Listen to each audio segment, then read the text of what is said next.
Allez, bonjour Toubalou. Je reviens un petit peu sur ta question, parce qu'effectivement, je n'y ai pas pensé, donc je l'ai fait. Donc, je t'ai préparé un exemple, hein. Donc là, on a une liste, chien, chien 2, voiture, pingouin, Mickey, hein, et ça correspond au nom qu'il y a dans le dossier image. Alors, je vais montrer, hein. Voilà, j'ai un dossier avec mon classeur et dans ce même dossier, là où se trouve le classeur, j'ai un dossier image avec mes images. Voilà. Donc ce que je vais faire ici dans le classeur, je fais une liste, hein, je remonte, hein. Je fais une liste, chien, chien 2, voiture, pingouin, Mickey. Ça correspond bien aux noms qui sont dans le classeur.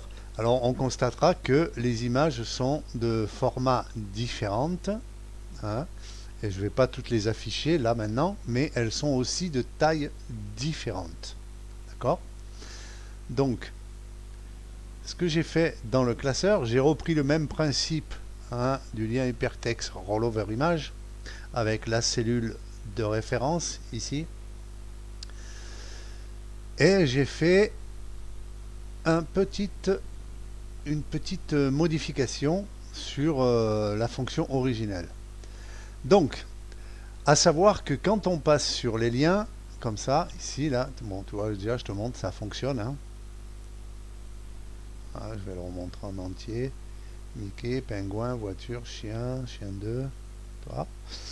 OK. À savoir que quand on passe sur ces liens, la fonction est appelée 500 fois en une fraction de seconde. C'est normal, c'est le calculate, il est comme ça, hein.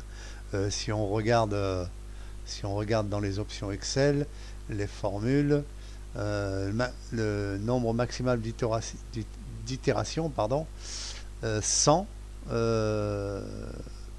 tous les, je sais pas combien, hein, je sais même pas combien ça représente ça. Enfin, ça va très vite.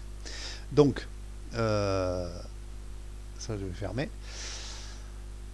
Donc, pour éviter que ça, ici, ça efface l'image et ça remette l'image, ça efface l'image, ça remette l'image en je ne sais pas combien de millièmes de seconde, je vais faire en sorte ici de sortir de la fonction si la cellule ici survolée, je vais un petit peu écarter tout ça, si la cellule survolée, tu vois, par exemple là je vais sur pingouin, voilà, si je repasse sur pingouin il ne va rien se passer, hein. Je vais montrer l'image, hein. Elle ne clignote pas parce qu'elle n'est pas supprimée, hein.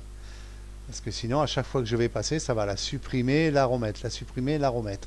Et quand je vais rester dessus, ça va faire pareil, mais à une vitesse, et je risque un petit peu de taper dans le mémoire insuffisante. Ah. Donc, le principe, c'est que si je passe, tu vois, quand je passe sur les cellules, la cellule ref égale déjà la cellule survolée, on sort. C'est pas la peine de refaire 50 000 fois la même action. Ensuite,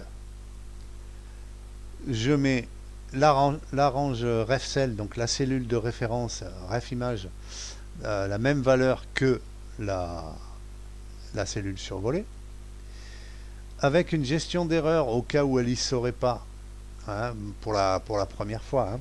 Après, il n'y aura pas d'erreur, même de toute façon. Je supprime l'image dans une gestion d'erreur au cas où elle n'y serait pas.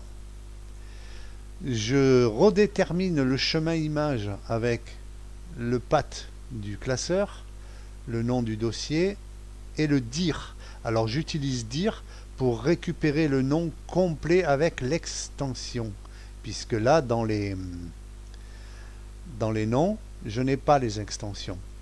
Voilà, donc ça peut être du PNG, du JPEG et tout. Alors on s'en fout, on fait simplement un dir avec l'astérix, hein, je ne vais pas te l'apprendre, je pense que dire tu connais, hein, donc avec un astérix avant et un astérix après le point, ici, pour avoir l'extension. Il va me sortir donc le chemin complet, et il ne me reste plus qu'à insérer la picture. Alors là, sur le coup, je t'ai rajouté une petite option, j'ai prévu une image, une emplacement ici de cellules, hein, de la range D4 à F12, je crois, s'il me semble bien, ouais, F12. Hein. Et je veux que cette image remplisse au maximum cette partie-là en gardant son aspect ratio, c'est-à-dire sans déformation.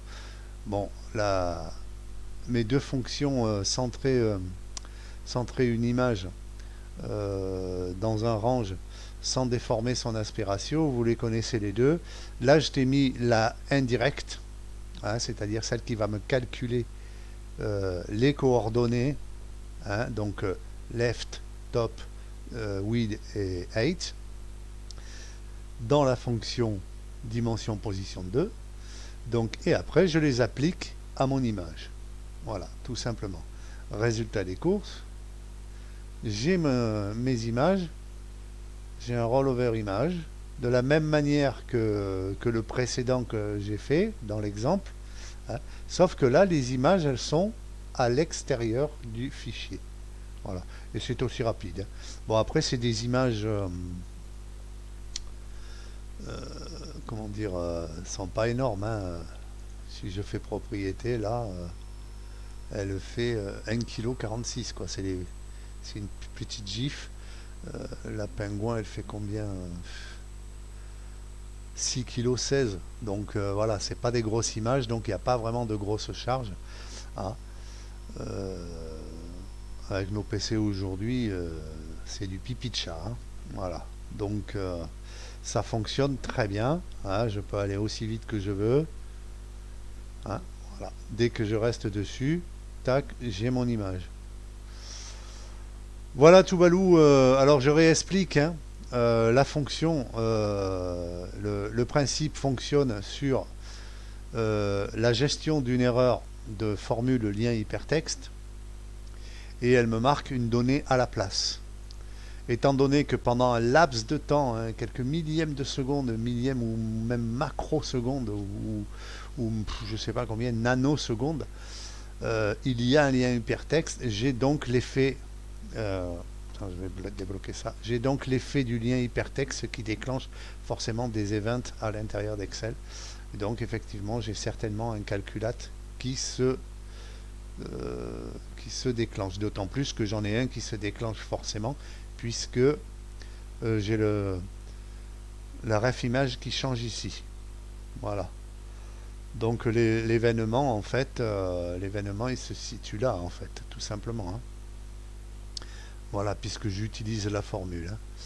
Hein. J'aurais très bien pu utiliser, par exemple, changer l'essai comme ça, et dans l'événement change de la feuille, si le target égale B4, ben j'aurais fait mon job ici. C'est la même chose, sauf que là, tout est condensé dans une seule fonction. Hein. Je le répète, la fonction n'est pas censée renvoyer quelque chose, elle est censée fonctionner un petit peu comme une sub.